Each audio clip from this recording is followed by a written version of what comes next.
Welcome to another episode of The Disruptors, where we're arming you with the tools you need to innovate within the physical therapy space by highlighting those who have come before you. I'm your host, Stephen Cohen. Now, let's get into it. Welcome to the next episode of The Disruptors. Today, I'm so blessed to be joined by Palak Shah. Palak is a passionate healthcare leader with orthopedic specialist board certification and been a physical therapist for 15 plus years. She leads clinical vision and strategy with focus on operational excellence and patient experience. She excels in data and technology-driven approaches for scalable clinical products and program design that improves accessibility to quality healthcare. She started out as an outpatient physical therapist and obtained orthopedic specialization from the American Board of Physical Therapy Specialists in 2014.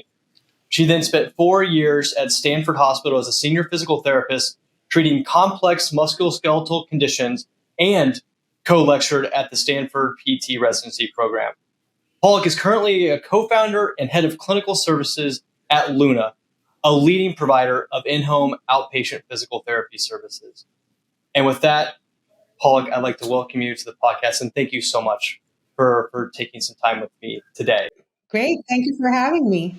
Absolutely. We're going to go right into it with a question, right? So that was your intro, but how would you describe how you got here, right? I can look at your LinkedIn and from our discussions, right? 4 years at PRN, 4 years at Stanford, now a little over 5 years at Luna. I'd love for you to talk us through and the listeners through like how you made those transitions and how you got here. Great question. I mean, and also a great one because self-reflection always helps you appreciate the opportunities that you have along the way, right?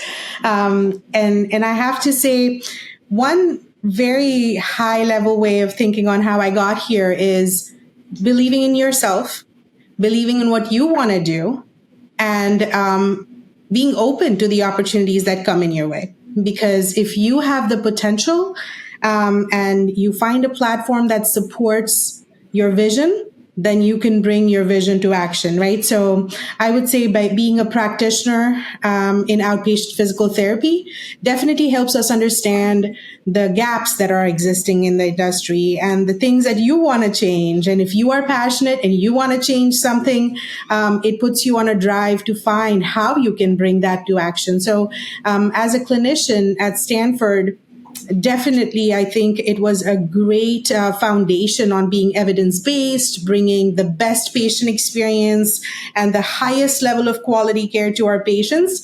It was a great challenging environment. And I feel challenge is another thing we should never shy off, right? So if you're not being challenged, you're not on the path to getting yourself in an uncomfortable situation. You're stagnated. You're not growing. And you should ask yourself, is this where I want to be? And is this going to help me get to where I want to be? So I think that Stanford gave me a really great, challenging platform to see complex patients, to work alongside really accomplished clinicians, to work around, really established physicians and surgeons at a community that expects nothing less than the best and the excellence. So I think that was really exciting. I'm very grateful for that. And then from there, I thought about, is it my own practice? And, starting to work on that journey. And when I had the opportunity to have my own practice, maybe have 15, 20 therapists on my clinic, versus today having a potential to impact 3,000, 5,000 clinicians across the country, that was, the blank canvas that I was ready to start painting on. So that's kind of a nutshell of the journey. It isn't too long. It hasn't been I think it was about looking for what I wanted to do, how I could bring value, and finding the right platform that can help me get there. And I believe Luna and the team at Luna is the best decision and the best organization that I'm excited to be a part of and have co-founded. Oh, I love it. I love it. And I believe in yourself, right? That you can actually do it. And there's almost two pieces of that. Believing in yourself, believing in your mission, right? And trusting the opportunities that come your way, right? And I feel like both that, I really like that. And both first and third, really, if you want to bring it down maybe to a different way of saying it, is don't let that no voice in your head win, right? Because I'd have to imagine that as you were making that leap to Luna, that voice inside your head was saying, "Oh, like too risky," or like, telling you all the things that for why it couldn't work, right? And if you wouldn't mind, even walking us through those early days of making that decision to co-found Luna, like, what are some of the things that don't get talked about, right? That some of those tough decisions, maybe decisions or conversations with your family, right? I want to show that this whole entrepreneurship thing isn't just you start a company and then all of a sudden, you're listed on the NASDAQ and it's all roses and and butterflies, because we both know it's not. Yeah, I mean, I think it's never roses. Very quickly, right? You have to give it the time. You have to nurture it. You have to weather hard environments and hard decisions. So I would say nobody thinks this is easy. And if you do think it's easy, you probably are, ready to experience, volunteer, shadow, listen to some leaders who have gone through their journeys. So if you're thinking it's easy, it's not easy. And I am assuming everybody knows that. I love the point of bringing family into picture. And I have to say that it did spark with my husband asking me this question, which is, Palak, what are you going to do with all this expertise that you have put together? And I have to say that that question really sparked in me a thought about, okay, how am I contributing to the physical therapy world? How am I bringing my expertise as not just the clinical expertise, but how I approach my work, how I look at change, how do I think about bringing change and bringing that ability to execute and bringing that ability to bring those ideas, those vision into actionable things is definitely first a very self-reflective process. I mean, you should want to do this. I don't think everybody wants to do this. I don't think everybody is going to be happy doing this because, as you said, it is not easy. So I just had a very interesting conversation yesterday with someone, just a regular acquaintance. But they were like, I've been thinking about starting my own home health agency, just for example. But that's not the why you want to do it. Like, do you really know the why you want to start your own practice? You really know why you want to? Is it just monetary? Is it because you want to bring about change in how you operate? You want to bring about excellence? So what is your why behind wanting to be an entrepreneur? And I don't think it's just about entrepreneurship. I also really try to ask this question to a lot of clinicians who want to transition from a clinical background to a non-clinical background. Yes, convenience and comfort, flexibility of working from home or not doing patient care might sound exciting, but it's equally daunting because there are lots of things that a lot of PTs already know that they don't like. So knowing what you don't want to do should be an extremely important aspect of exploring entrepreneurship or exploring, a non-clinical position. So what did I not want to do when I started with Luna, right? I knew I'm good at what I can bring, which is clinical expertise, operational excellence. I think I developed a data-driven approach, but the methodological approach to things. So I have a very systematic, strategic approach to things. But what I'm not good at is I've never done sales or I've never done, So knowing that I'm not good at those things is an extremely important recognition if you want to see your organization be successful. And I have to say, Luna is successful and has demonstrated this extreme growth because of its exceptional team. We all bring our expertise in different areas, and that's how you create a ripple effect all around. It's not just starting in one place and going, forward. It's about, growing all across the board. So having that fantastic team, recognizing your strengths, knowing what you're not good at, and either developing that if that's part of the requirement for that role, or knowing that there is a team that's going to take your efforts and grow in all the other directions that the organization needs to grow. So there's a lot to consider. And I think that simple things like delegation don't come easily. If you've not been into management, you want to do it all. I've been there, I've done that, but I've learned along the way. And I feel like you cannot exist without the fantastic people around you. And with the scale, I think scaling is a whole different topic. So are you looking to start your own practice? That's the 16 PTs I had maybe thought about. Or am I really thinking about how do I build an organization that supports 3,000 physical therapists? So much to consider, but that's what dreams are made of. That's what puts you to bed, and that's what wakes you up every morning. And when people ask me, oh my gosh, you're going to be 6 years at Luna, I think it feels like my first day every morning. And I still say that to date because there's so much that we want to do and we're excited about. I couldn't agree more with the first day fervor that you wake up with, like, okay, perfect. There's something new I'm going to learn today, almost assuredly, and a new challenge and new opportunities to go after. And I really liked how you highlighted finding the things that you don't like, right? And when I was at Deloitte, they had this framework around things that give you energy versus things that take energy away from you. And I think if you can take those and balance those two things together, like, okay, I really don't like doing these things, and I know these things I don't mind doing, but they take energy away from me.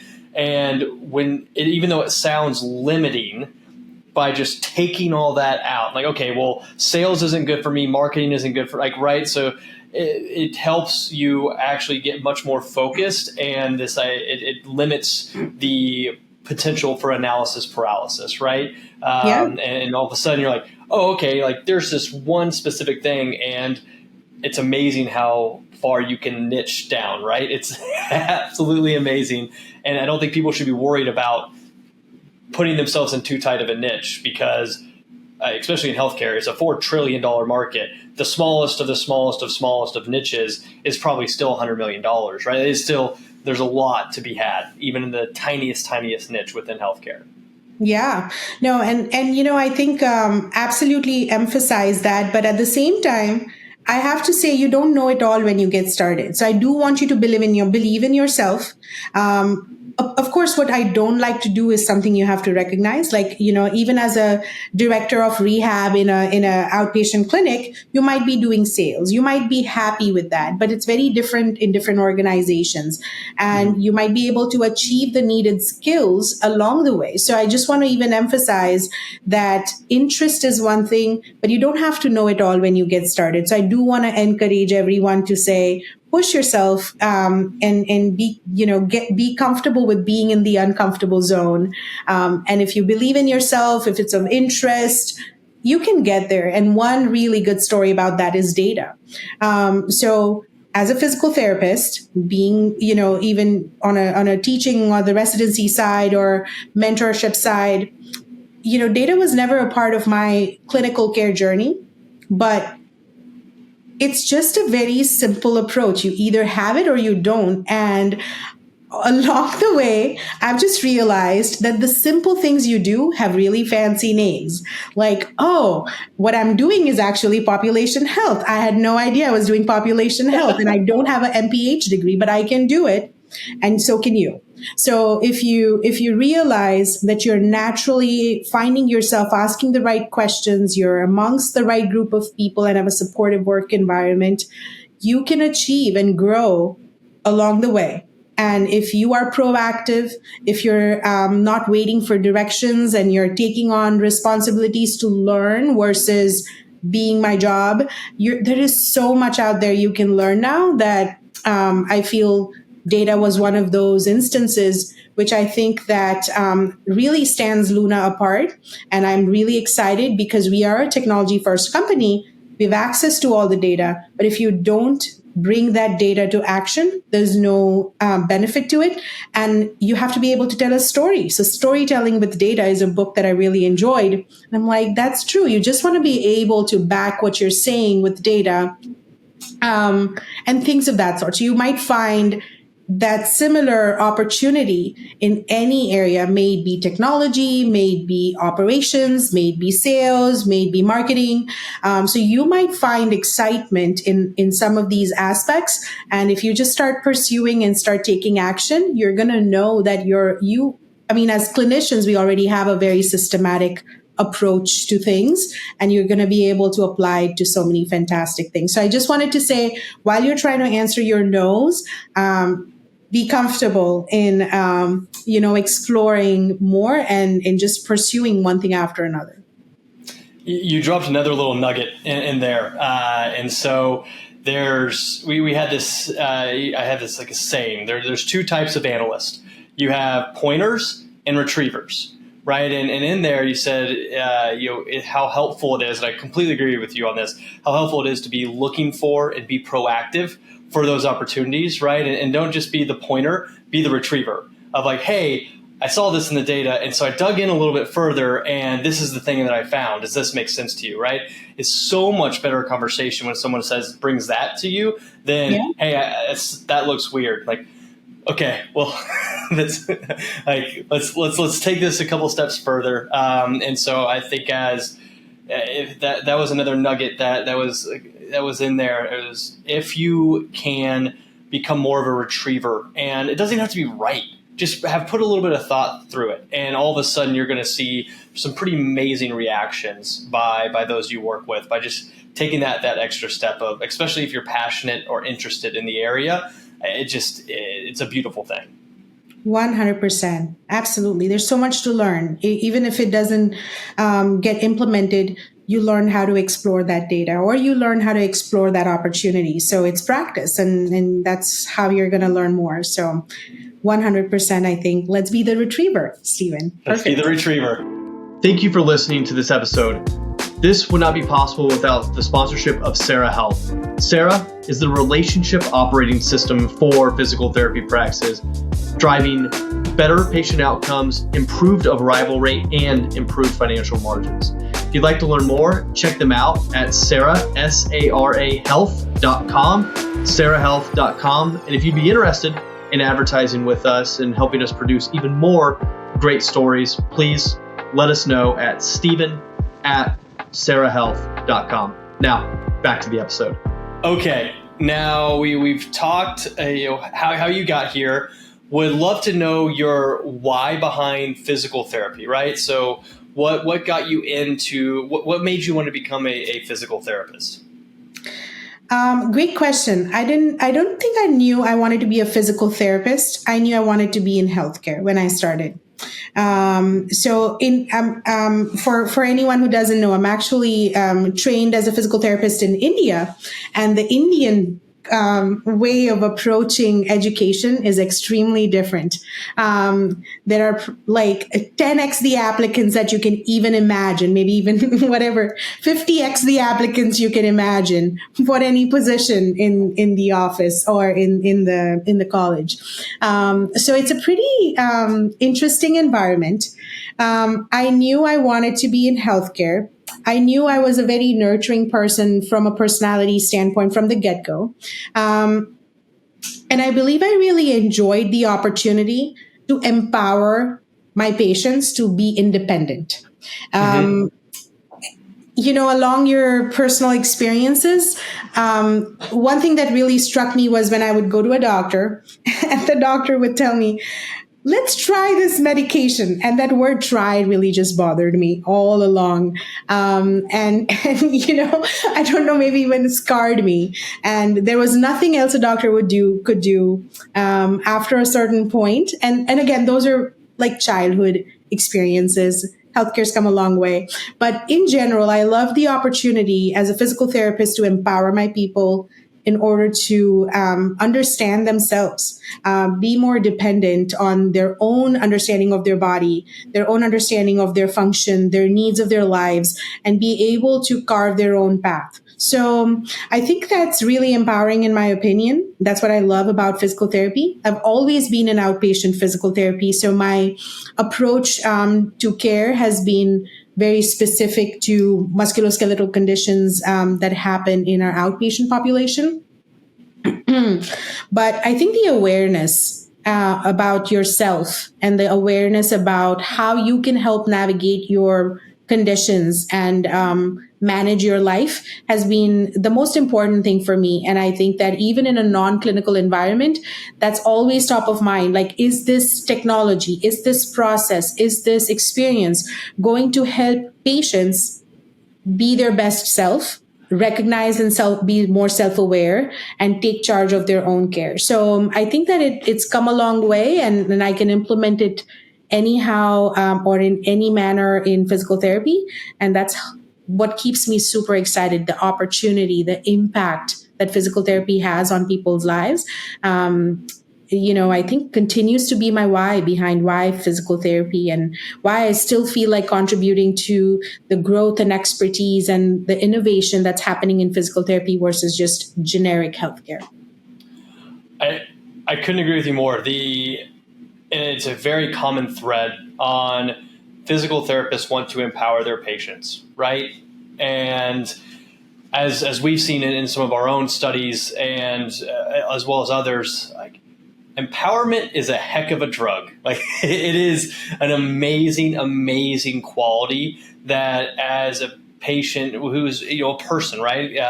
A person can understand their body better, right? And understand how to move better, understand how to take care of themselves better, and the impact of their actions, right? And you're empowering them in a setting that is so different than anywhere else in medicine, right?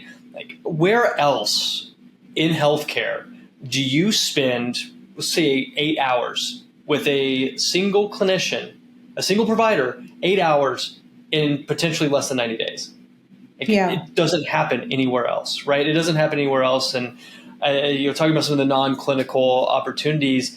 I think that's why I've seen physical therapists in particular be so strong in your broadly customer success world, is because you're really good at behavior change, you're really good at empowerment, and you're really good at digging down to the bottom of an issue, right? And those are three, especially packaged in the way that they are in physical therapists, three very powerful traits that lend to a super awesome human, right? To be around.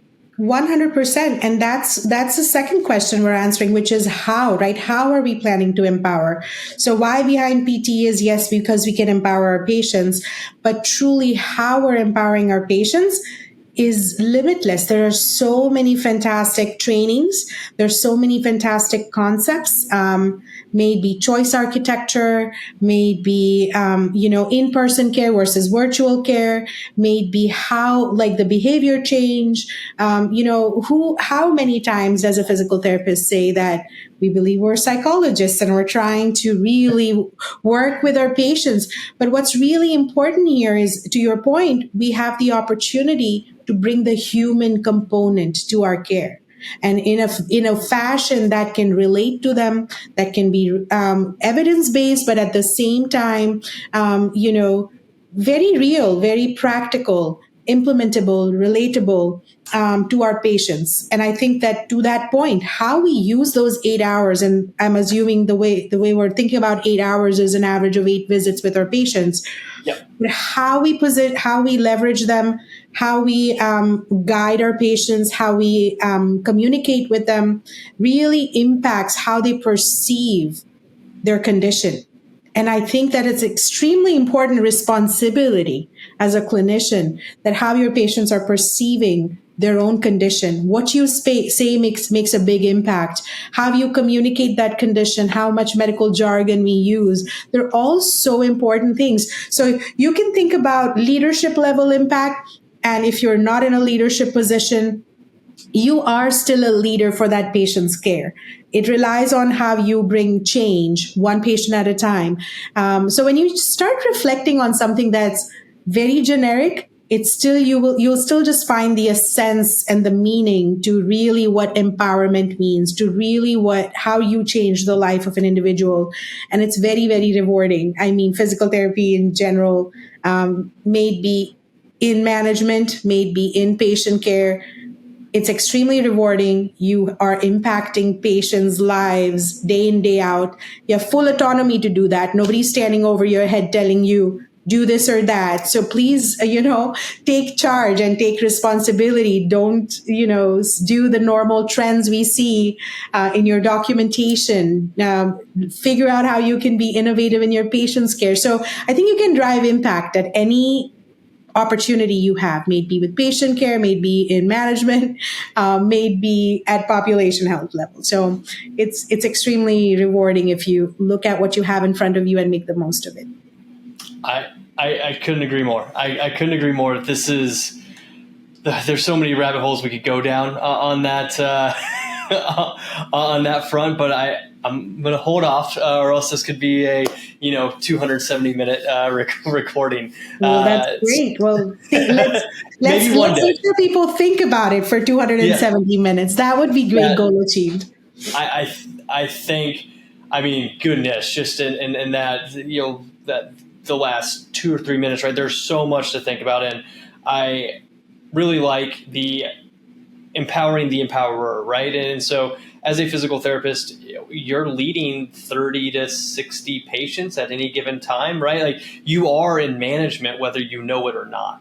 And so you're getting the chance to impact 30 plus lives at any given point in time that are on some trajectory that you can positively impact. And how cool is that? There are very, very few people that are able to say that. And yet that is your daily job, which I'm sure, like any job, can sometimes be a little bit tougher to go to, right? And maybe Monday's a little bit tougher on some weeks, but it's a really remarkable opportunity to be able to impact that many people and then repeatedly do that over the course of a year. And maybe getting into it a little bit and why I think with the impact that is delivered, I think it's the current reimbursement model and everything is such an injustice to physical therapy. I can't think of another word, and I've thought a lot about what I would describe it as. And it's, I hope to see it get better. I think the new CPT codes that are coming out or have come out and are coming out are a step in the right direction, right? And if you see it as I see it as a way to give more autonomy back to the therapist, which is how I see it, right? It's like, hey, here's more autonomy back. It's not just, here's a way to bill more. It's no, here's a way to get your autonomy back. So that way, it doesn't have to be like Henry Ford, right? His famous quote about the Model T, you can have it in any color you want, as long as that color is black, right? And it felt like PT was for a while constrained to this.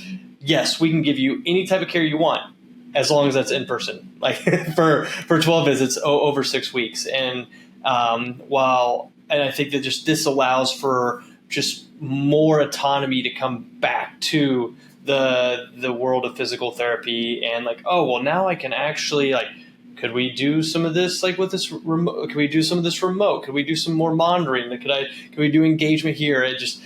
I get really excited about that because I think it'll allow for way more access. And I love what Luna is doing in increasing access there as well, because there's people that simply aren't going to come in for a physical therapy appointment. And I'm sure you have data behind those patients being extremely important to treat.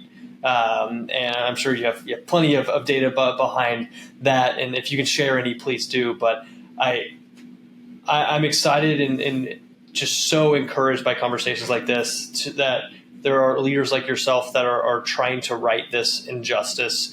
And luckily there's some macro tailwinds that are leading and headwinds, but luckily there's both. And I really, truly hope, and we'll keep fighting for a better future for PT. Yeah, I mean, advocacy is extremely important. It's a responsibility, in my opinion. And I think that one thing that I really think I love about the Luna team is having a clinician on a co-founding team member, as a co-founding team member.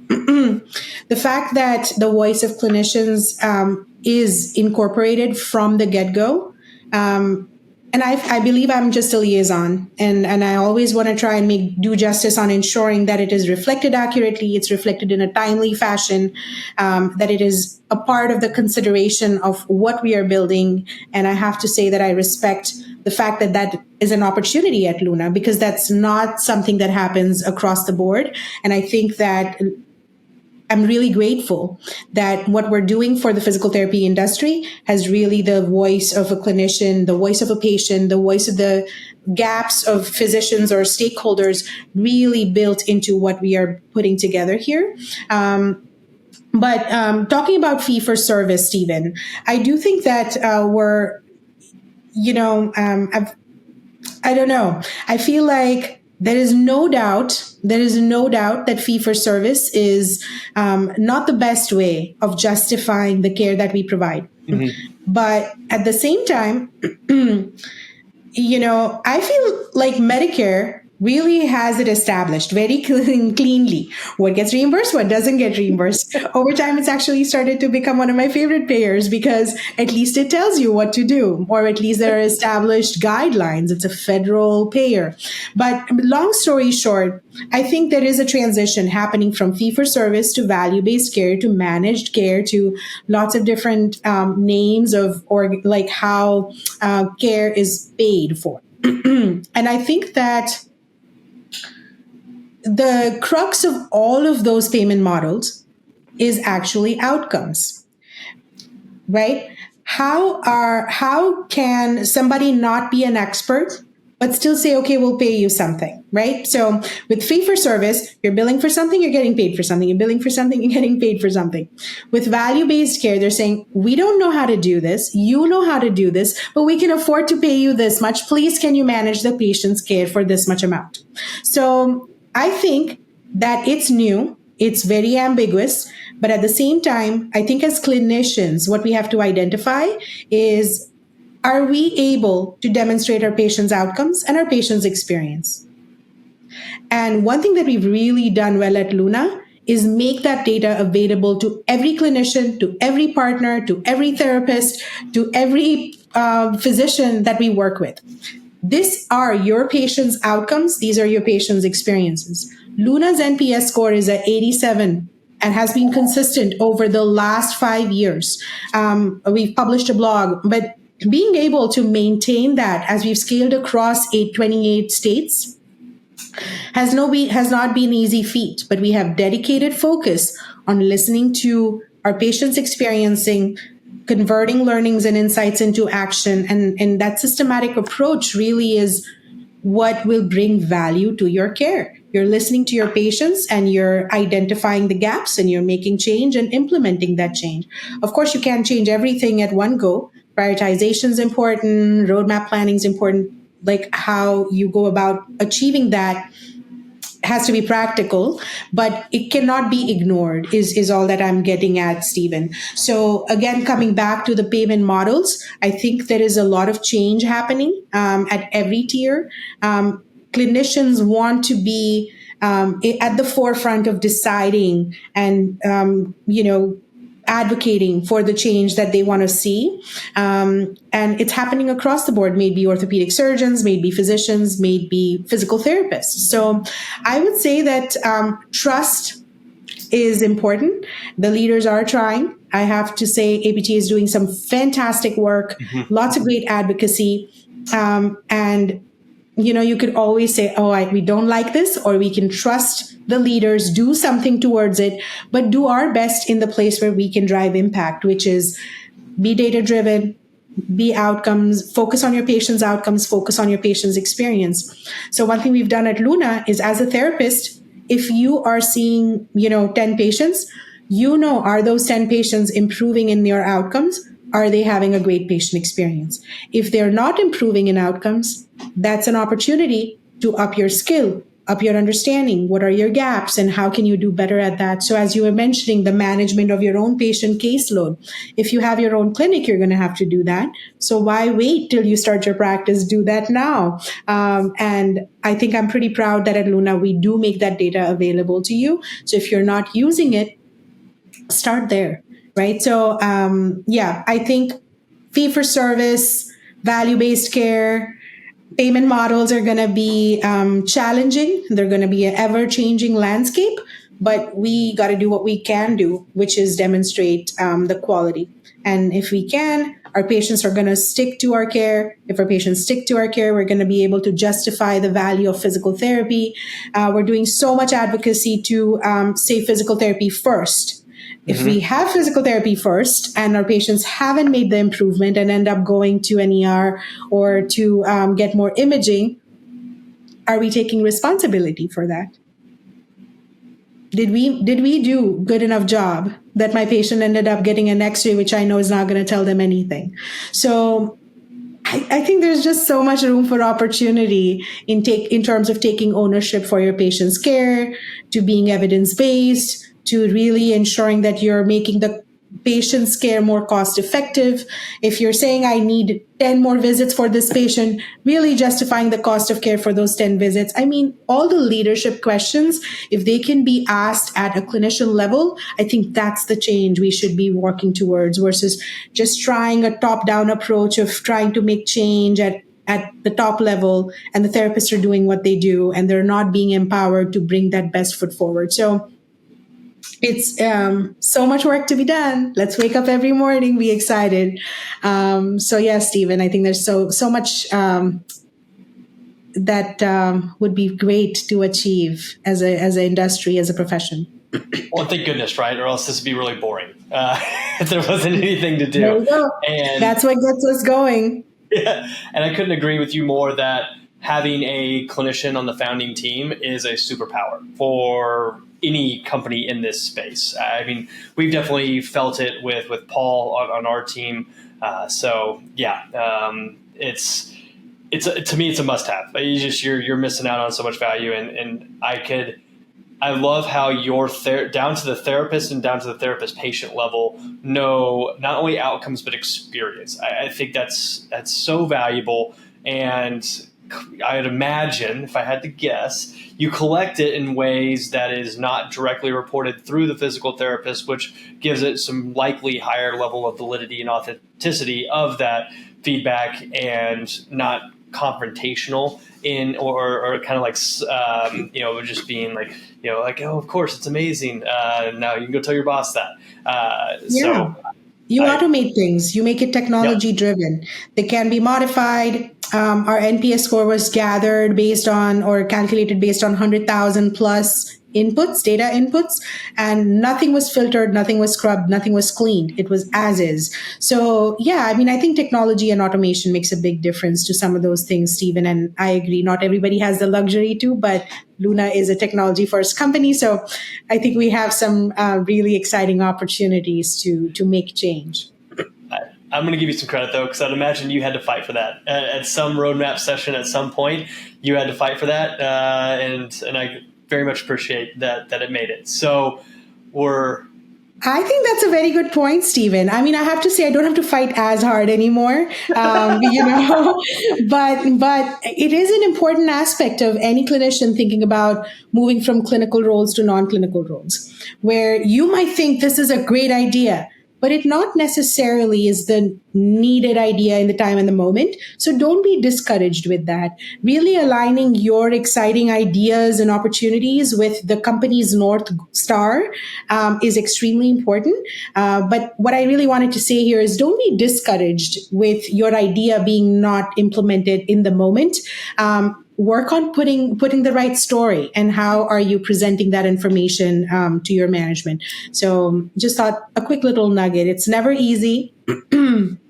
But if you strongly believe in something and if it aligns with the company's goals, that's how you can drive change.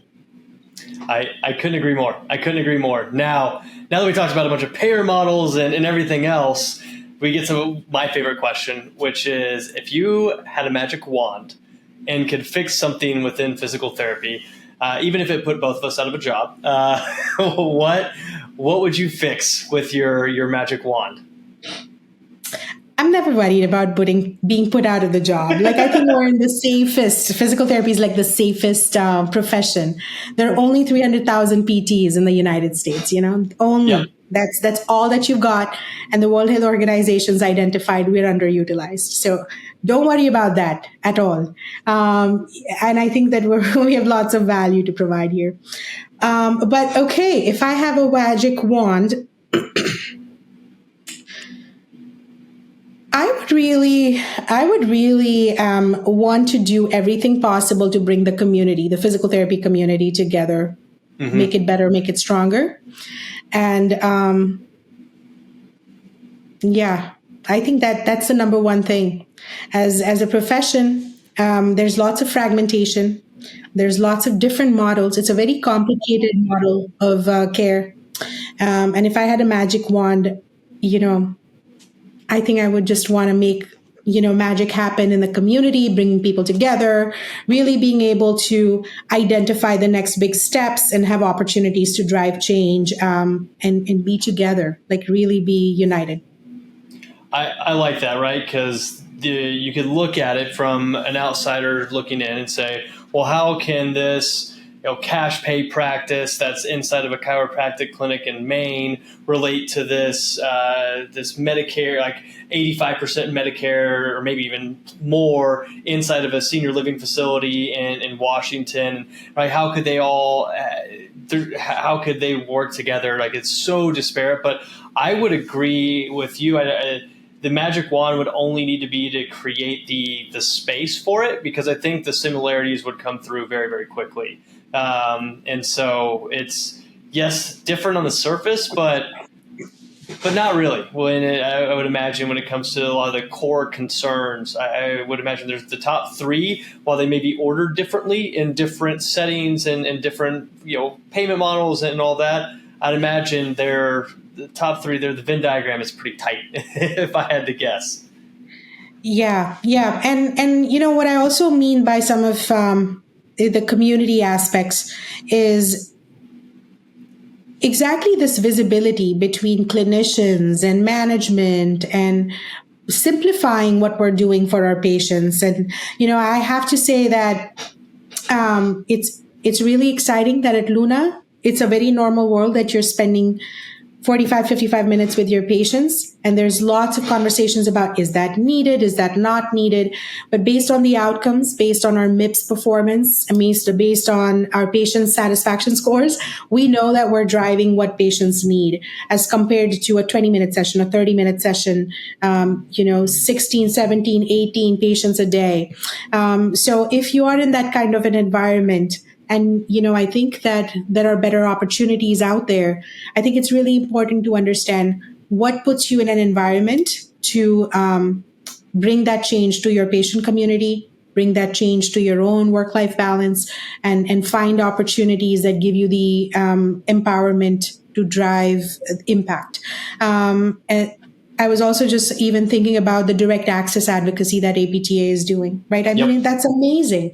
So I think a lot of great work's happening, and maybe the magic wand just makes it a little bit quicker. So I have to say, there's already a lot of amazing stuff. I've been at the practice leaders meeting at APTA, which was hosted last year.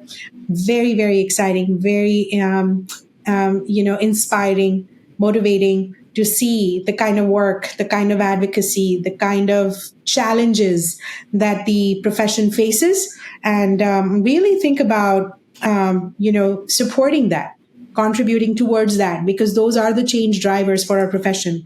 When I think about community, it's also about not just thinking your job, not just thinking this is not in my job description, thinking how this is working your profession. Come together as a community, support your profession, support the change you want to see. I think that's the magic wand. Like, let's get everybody together. Let's fight towards the same cause.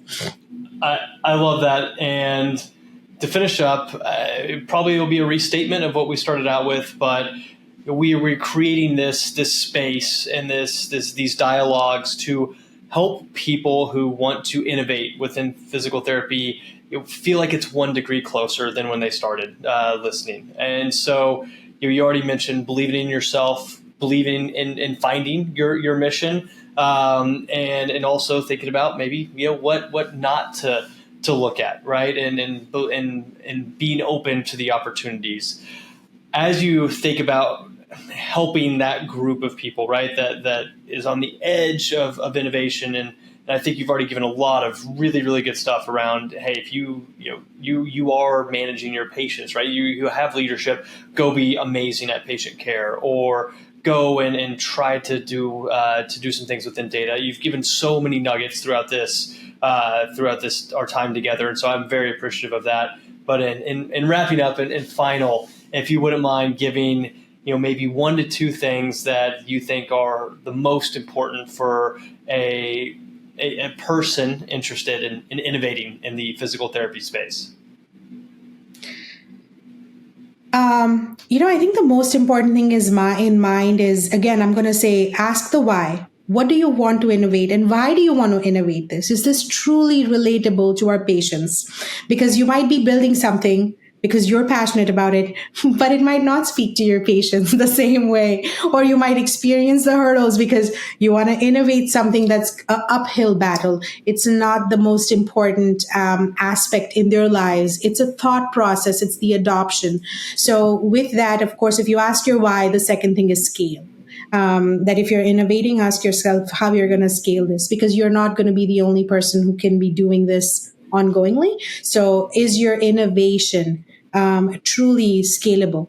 And I think scale is not easy to crack. And I think we're very excited of what we're doing here at Luna. And I'm just going to say that it was such an amazing journey to understand scale and understand how are we going to grow? How is this process cost effective as we kind of put it together? So I think if you're an entrepreneur, if you're innovating, absolutely your product market fit, which is, the why of what you're innovating on, is important. And then second, how you're going to scale it. I love it. Well, thank you so much for this great time together. I know I've learned a lot in talking with you today, and I truly hope that our listeners and viewers will as well. And with that, we will sign out. Thank you, Palak, for joining us. Much appreciated. Thank you for this opportunity. Have a great time. Thank you for listening to another episode of The Disruptors. I hope that you were able to take 1 or 2 things away that you can apply immediately to your own innovation journey. As always, I'm your host, Stephen Cohen. This is sponsored by SaRA Health. Let's keep moving.